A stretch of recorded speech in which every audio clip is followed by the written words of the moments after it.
Why you don't trust your decisions anymore. I'm guessing you used to be able to decide things. So picture this. You're in a restaurant reading the menu and you ask whoever you're with what they're having, so you make sure that they get to choose first. Or you draft a text and read it back to a friend before sending it, just to be sure. Maybe you even ask 2 different colleagues at work to check the email that you need to send to your boss before you let yourself do anything at all. So let me reassure you that none of this is really about the food or the text or even about the decisions that you are making. It's something underneath all of them, and once you notice it, you will start to see it everywhere. If any of what I've said so far sounds familiar, then trust me when I tell you that this isn't about you being indecisive. It's something much more specific than that, and I'm going to show you what it actually is. It's tempting to explain this away.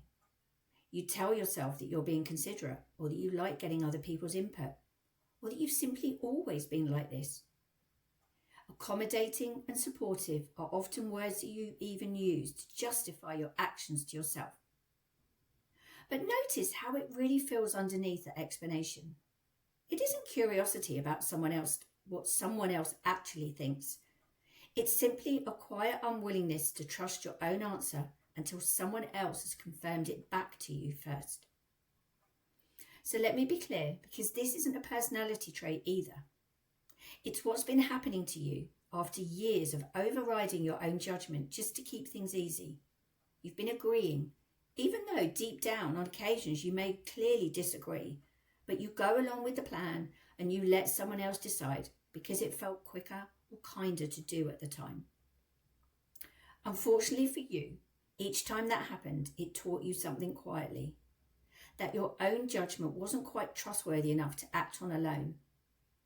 And when you do that enough times across enough years, then checking with everyone else stops feeling like a choice, and it starts feeling like the only safe way to be. So here's the distinction that really matters. This isn't a confidence problem in the way most confidence advice means it. You can be capable, articulate, completely in control on the outside, and still not trust a single decision you make without checking it first with anybody else.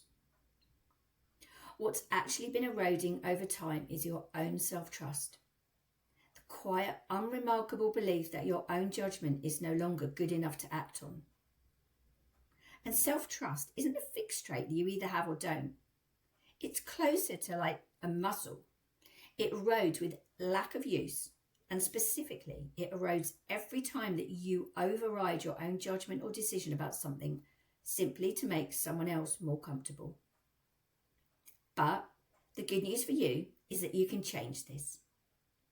So know that if it eroded through years of small overrides, it rebuilds back the same way. Through small decisions that you actually let yourself make and stand behind.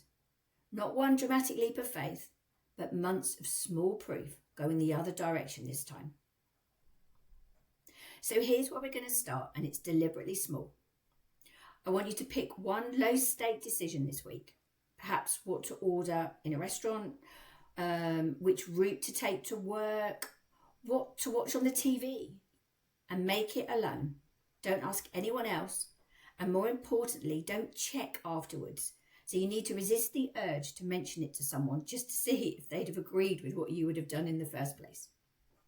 It will feel odd and uncomfortable the first few times, precisely because you're not used to standing behind a decision without someone else's agreement underneath it. That discomfort isn't a sign that you're doing it wrong, but it's that muscle waking back up and you're using it again. You don't need to overhaul every decision in your life this week. You need one small one that you can make and keep to yourself as proof that your own judgment is still in there. And if you want to repeat it and try it again, then do that. That is how self-trust actually rebuilds, quietly, in the small decisions that nobody else even notices. So if any of this feels familiar, then subscribe for more videos and support. You're in the right place.